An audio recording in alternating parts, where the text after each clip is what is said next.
এটার একটা ঘটনা আছে, এটা বলি।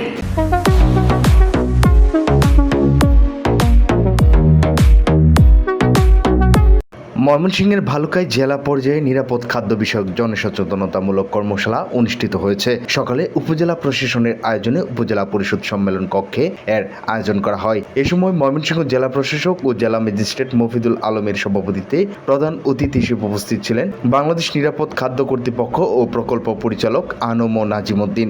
কর্মশালায় প্রধান অতিথি দৈনন্দিন জীবনে মানসম্মত খাবারের প্রতি গুরুত্ব ও দিক নির্দেশনামূলক বক্তব্য রাখেন। অন্যান্যদের মাঝে উপস্থিত ছিলেন উপজেলা নির্বাহী কর্মকর্তা হাসান আব্দুল্লাহ আল মাহমুদ, উপজেলা স্যানিটারি ইন্সপেক্টর ও নিরাপদ খাদ্য পরিদর্শক মোহাম্মদ শামসুল ইসলাম, রমিশ সহ আরো অনেকেই।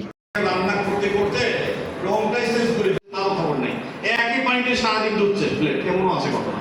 ওই বালতি আপনি পড়াশে ঘুমাই খাচ্ছেন,